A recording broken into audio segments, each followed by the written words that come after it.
Sirkuit Bugatti Le Mans kini bukan lagi soal sejarah, tapi soal pembantaian. Di tengah keangkuhan pabrikan Eropa, muncul satu nama yang datang dengan kecepatan brutal dan nyali yang dianggap bahaya oleh para pengamat MotoGP. Veda Ega Pratama, sang roket dari Gunung Kidul ini tidak hanya membawa misi mengakhiri puasa gelar 6 tahun Honda, tapi dia datang untuk mencuri P1 dengan cara yang paling agresif. Pasang telinga kalian baik-baik, karena ini adalah sinyal kehancuran bagi KTM. Veda sudah membuktikan bahwa mesin Jepang di tangannya bisa menghancurkan dan menyaingi dominasi KTM yang selama ini merasa tak tersentuh. Dia tidak akan membiarkan Maximo Quiles bernapas lega di puncak klasemen. Dia akan membuat Brian Uriarte menyesali keputusannya naik ke kelas Moto3.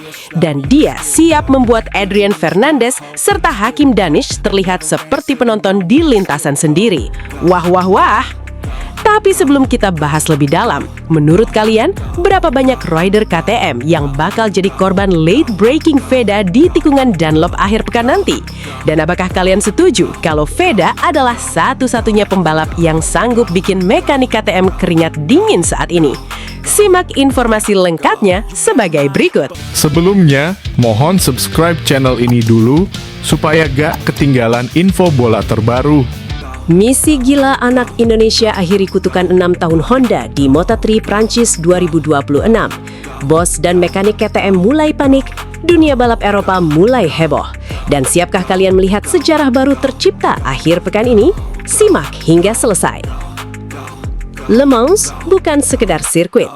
Le Mans adalah tempat di mana pembalap hebat dilahirkan dan pembalap lemah dihancurkan tanpa ampun. Sirkuit Bugatti Prancis selalu punya aroma perang, trek sempit, pengereman brutal, cuaca dingin yang bisa berubah dalam hitungan menit, dan pertarungan slipstream yang kadang lebih liar daripada pertarungan jalanan. Disinilah mental seorang rider diuji habis-habisan. Dan sekarang, seorang bocah 17 tahun dari Gunung Kidul, Indonesia, datang membawa ancaman yang bikin pedok Moto3 2026 mulai gelisah. Namanya Veda Ega Pratama. Bukan sekedar rookie, bukan sekedar pembalap Asia biasa, tapi sosok yang perlahan mulai berubah menjadi mimpi buruk baru bagi dominasi KTM di Moto3 2026. Terakhir kali Honda menang di Moto3 Prancis terjadi pada 2019. 6 tahun. 6 tahun Honda cuma jadi penonton saat KTM berpesta di Le Mans. Bagi pabrikan sebesar Honda, itu bukan statistik biasa. Itu penghinaan. Itu luka. Itu tamparan keras bagi sejarah mereka sendiri. Dan sekarang, semua mata mulai mengarah ke satu nama muda Indonesia yang dianggap mampu memutus kutukan itu. Veda Ega Pratama. Gila memang. Bayangkan, seorang rookie, anak baru, usia baru 17 tahun, tapi sudah dijadikan salah satu harapan terbesar Honda untuk mengakhiri paceklik kemenangan di salah satu sirkuit paling legendaris dunia. Ini bukan kebetulan, karena performa Veda musim ini benar-benar bikin pedok Moto3 geger. Saat musim dimulai di Thailand, banyak rival mengira Veda cuma pelengkap grid, cuma anak Asia yang bakal berkutat di posisi belakang. Tapi apa yang terjadi? Boom! Veda langsung finish P5 di seri debutnya. Dan lebih gilanya lagi, ia mengalahkan banyak pembalap Eropa yang katanya lebih berpengalaman. Belum selesai. Di Brazil, dunia benar-benar terkejut. Veda Ega Pratama sukses naik podium P3. Sejarah tercipta. Pembalap Indonesia naik podium Grand Prix dunia. Seketika nama Veda mulai dibicarakan media luar negeri. Mereka mulai sadar, anak ini bukan rookie biasa. Inilah yang bikin banyak rival mulai tidak nyaman. Veda punya gaya balap yang brutal, agresif, tanpa takut, dan paling menyeramkan, ia sangat kuat saat late braking. Di Jerez semua orang melihat kegilaannya. Start dari posisi 17, finish ke-6. Artinya, ia menyalip 11 pembalap dalam satu race. Itu gila. Bukan sekedar cepat, tapi mentalnya benar-benar petarung. Saat rider lain takut masuk celah sempit, Veda justru membuka gas lebih dalam. Saat rider lain mikir aman, Veda memilih menyerang. Dan karakter seperti ini sangat cocok dengan Le Mans, karena Le Mans adalah sirkuit pengereman keras. Tempat rider pemberani punya peluang jadi monster.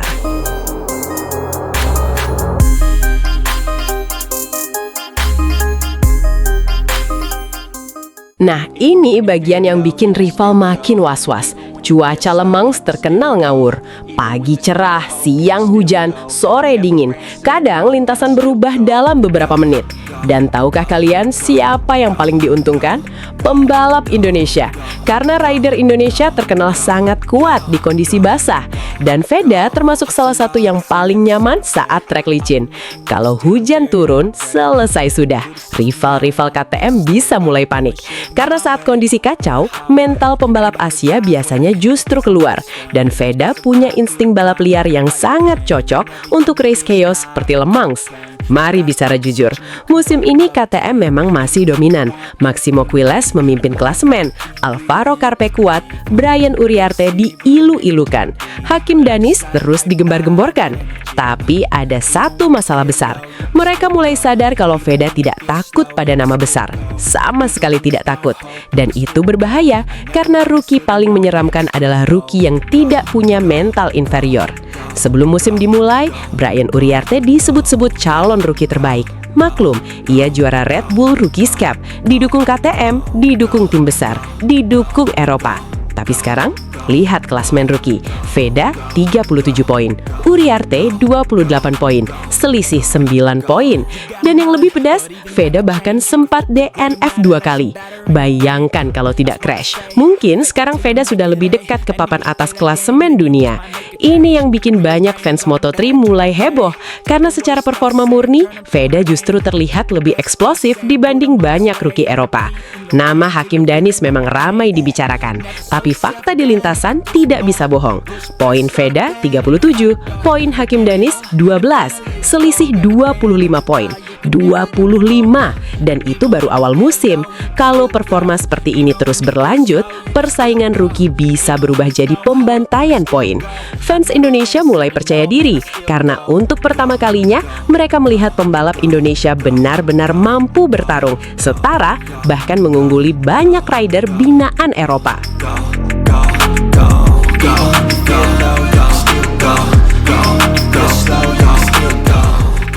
Ini yang sering tidak disadari orang.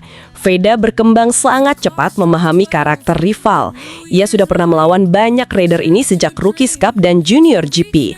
Ia tahu siapa yang agresif, siapa yang takut duel, siapa yang lemah saat tekanan. Dan itu penting di Moto3, karena Moto3 bukan cuma soal gas penuh, tapi perang psikologis. Salah ambil keputusan sedikit saja bisa hilang 10 posisi dalam satu tikungan. Namun sejauh ini, Veda terlihat semakin matang dari seri ke seri. Ada alasan kenapa banyak orang yakin Veda bisa podium di France, karena karakter Le Mans sangat cocok dengan gaya balapnya. Stop and go, pengereman keras, perubahan arah cepat, dan duel agresif. Semua itu adalah arena bermain Veda. Ditambah lagi, ia sudah punya pengalaman di Le Mans saat tampil di Red Bull Rookies Cup 2024. Hasilnya, P6 dan P9.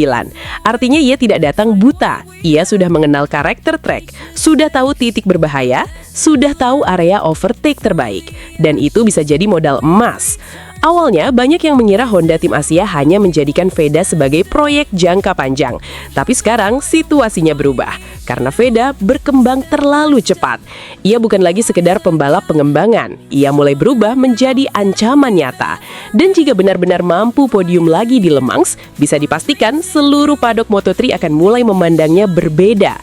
Bukan lagi rookie Indonesia, tapi kandidat masa depan MotoGP. Satu lagi yang bikin cerita Moto3 makin seru. Adrian Fernandez, pembalap Honda yang lebih senior, lebih berpengalaman, dan lebih difavoritkan sejak awal musim. Tapi lucunya, Veda justru beberapa kali terlihat lebih mengesankan.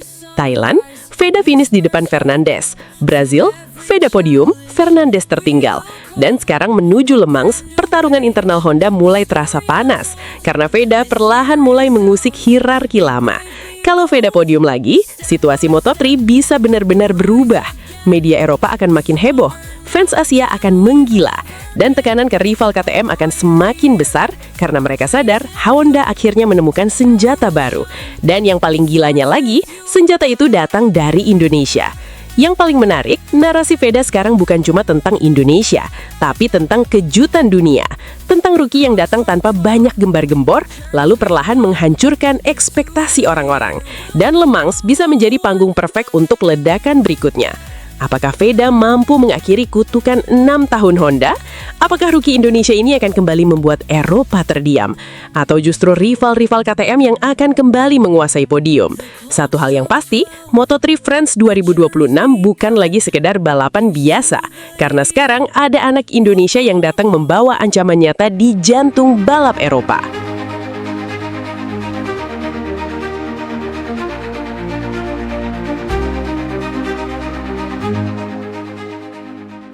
Sahabat MotoGP, akhir pekan ini bukan cuma soal balapan. Ini soal harga diri bangsa dan pembuktian kelas dunia. Apakah Veda akan mengibarkan merah putih di podium tertinggi Le Mans? Apakah Honda akhirnya bisa bernapas lega setelah 6 tahun sesak napas? Siapkan kopi kalian, siapkan dukungan kalian.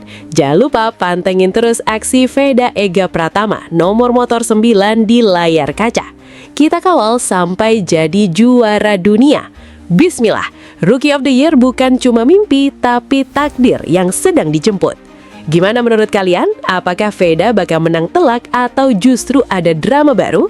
Tulis di kolom komentar, kita debat sehat di sana.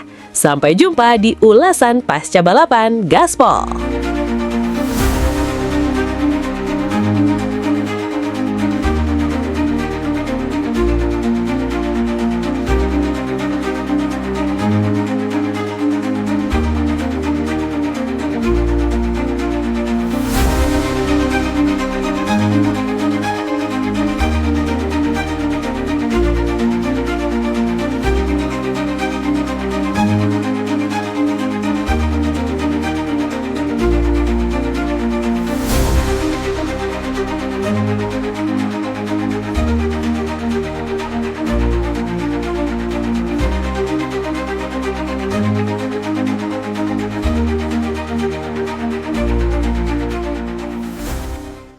Sebelumnya, mohon subscribe channel ini dulu supaya gak ketinggalan info bola terbaru. From the number 9, Indonesian fans around the world will be cheering that one, and it's a round of applause down. For anybody. Sirkuit Bugatti Le Mans bakal pembara akhir pekan ini. Moto3 Prancis 2026 menjadi panggung pembuktian bagi sang rookie sensasional asal Gunung Kidul, Veda Ega Pratama. Namun, di tengah gemerlap ambisinya, tantangan berat datang menghadang. Legenda MotoGP Malaysia, Zulfahmi Khairuddin, dikabarkan turun gunung demi mengawal Hakim Danish agar mampu menggulingkan dominasi Veda. Wah, wah, wah. Tidak hanya itu, aura balas dendam menyelimuti paddock. Rival-rival Pangu seperti si ambisius Marco Morelli yang sudah pasang misi balas dendam, hingga sang murid emas Marc Marquez, Maximo Quiles, siap mencegah langkah Veda dengan performa yang tak terbendung. Mampukah Veda Ega Pratama membuktikan bahwa statusnya sebagai pembalap Indonesia pertama yang naik podium Grand Prix bukanlah sekedar keberuntungan di tengah kepungan rider-rider Eropa yang haus akan kemenangan? Simak informasi lengkapnya sebagai berikut. Sebelumnya, mohon subscribe channel ini dulu supaya gak ketinggalan info bola terbaru. Diprediksi kalah, Veda Ega justru siap balikan semua di Le Mans. Inilah sejarah baru Moto3 yang belum banyak orang tahu. Simak hingga selesai.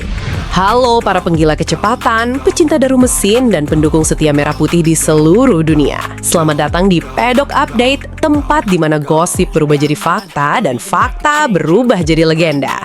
Akhir pekan ini, 8 hingga 10 Mei 2026, sirkuit Bugatti di Le Mans, Prancis bukan cuma sekedar tempat balapan. Ini adalah medan tempur. Ada aroma balas dendam, ada ego yang dipertaruhkan, dan ada narasi miring yang mencoba merendahkan mental pembalap kebanggaan kita, Veda Ega Pratama. Kalian dengar bisik-bisik di luar sana? Ada yang bilang Veda sudah tamat riwayatnya di Le Mans. Ada yang bilang legenda Malaysia Zulfahmi Khairuddin sengaja turun gunung demi mengawal Hakim Danish, memastikan Danish menenggelamkan Veda di klasemen. Please dengarkan ini baik-baik. Malaysia boleh banyak omong soal skill dan dukungan manajerial, tapi saat lampu merah padam, omongan itu nggak akan bisa mengejar kecepatan Veda. Veda bukan datang untuk sekedar numpang lewat, dia datang untuk menunjukkan siapa yang pantas menyenang gelar the next big thing di dunia MotoGP. Mari kita bedah. Hakim Danish, rider potensial milik MT Helmets MSI itu memang tampil konsisten. 3 seri beruntun masuk zona poin, oke, kita akui itu pencapaian bagus. Tapi mari kita bicara jujur. Kenapa harus ada Zulfahmi Khairuddin sampai harus terbang ke Le Mans? Apakah Danish merasa tidak aman? Apakah dia butuh mentor untuk menuntunnya di setiap tikungan? Zulfahmi bilang dia fokus pada kemajuan teknis Danish sejak dari Jerez. Dia bilang cuaca Le Mans yang tak terprediksi itu musuh utama. Come on Zulfahmi, semua pembalap di grid Moto3 tahu Le Mans itu teknis dan cuaca di sana memang gila. Kalau tim Danish harus bekerja sangat keras sejak FP1 hanya untuk membangun mentalitas bocah 18 tahun itu tandanya mereka masih panik. Veda Ega Pratama, dia tidak butuh pengawalan khusus untuk tetap tenang. Dia adalah mantis, dia tenang di dalam helm, dia presisi saat menyerang, dan dia tidak butuh drama manajerial untuk membuktikan kecepatan. Dan jangan lupakan geng Argentina dan murid kesayangan Marc Marquez. Marco Morelli dari CFM Auto Aspar Team katanya mau balas dendam karena hampir naik podium di Jerez. Morelli, dengarkan, podium itu bukan hak milik, itu harus direbut. Kamu punya 45 poin, Veda punya 37. Selisih 8 poin itu sangat kecil untuk dipangkas dalam satu kali balapan yang beringas. Lalu ada Maximo Quiles. Si murid Marquez ini memang solid, selalu naik podium, bagus. Nikmati dulu kejayaanmu Quiles, tapi ingat, di dunia balap, sekali kamu terjatuh dari puncak performamu, akan sulit untuk naik lagi. Quiles mau mempertahankan momentum, Veda mau mencuri momentum itu. Veda adalah pemburu yang sabar, dia akan membiarkan kalian bertarung di depan, dia akan mempelajari ritme kalian, dan saat lap terakhir tiba, saat kalian merasa aman, Veda akan menyalip dari sisi yang tidak pernah kalian duga. Sekarang, mari kita bicara tentang kenapa Veda jauh lebih hebat dari apa yang ditulis media Eropa.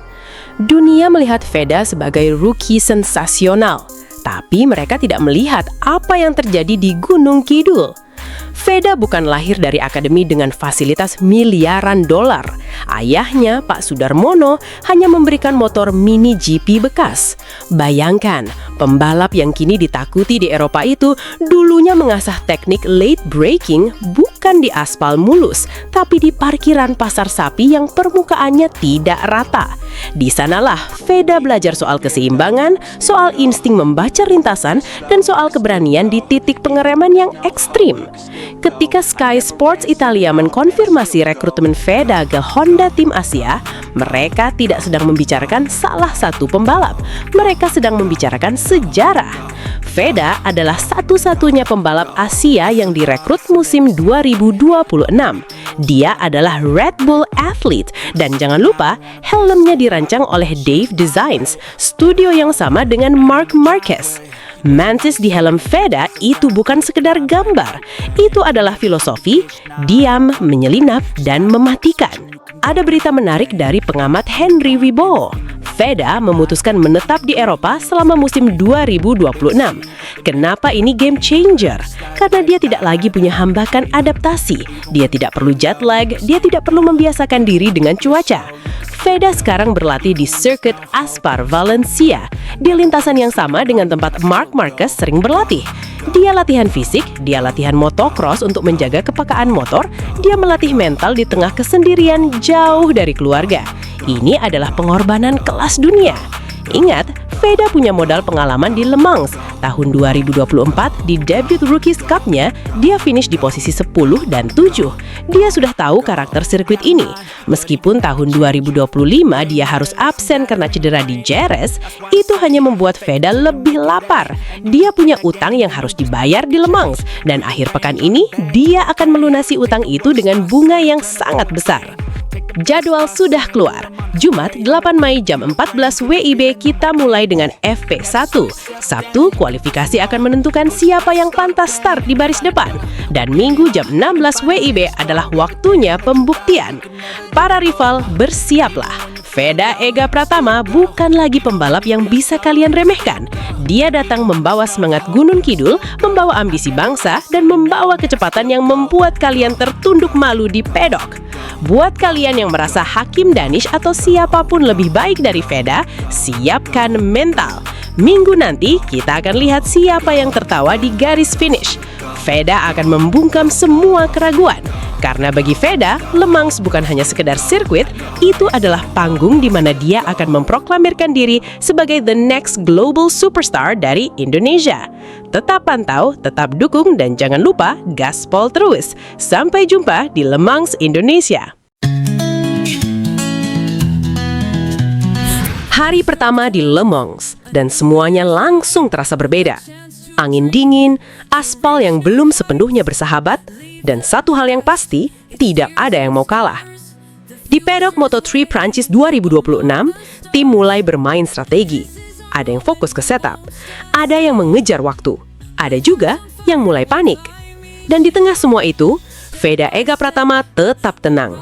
Tanpa banyak bicara, tanpa drama, tapi catatan waktunya perlahan naik. Sementara di sisi lain, Hakim Danish mulai diuji. Karena ekspektasi itu berat, dan kalau tidak sesuai, tekanannya bisa menghancurkan. Apalagi ketika semua orang mulai membandingkan. Katanya jago di Le Mans, katanya pengalaman lebih banyak. Sekarang waktunya buktiin. Bukan di media, tapi di stopwatch.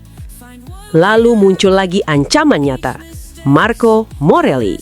Gaya balap agresif, tidak takut duel, dan siap masuk gap sekecil apapun.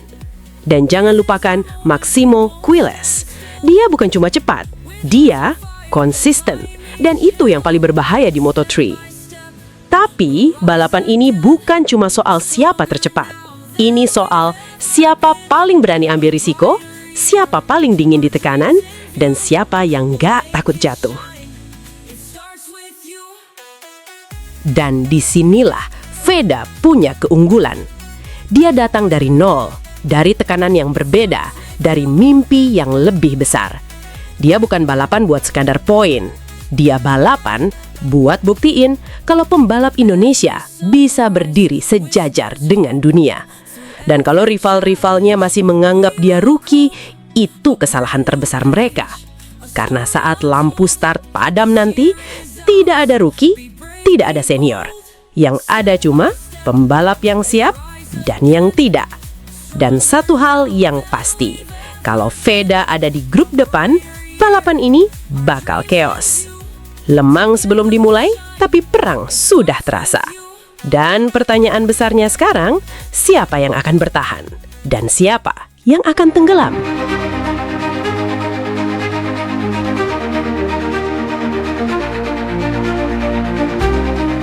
From the number 9, Indonesian fans around the world will be cheering that one, and it's a round of applause. Very difficult for anybody.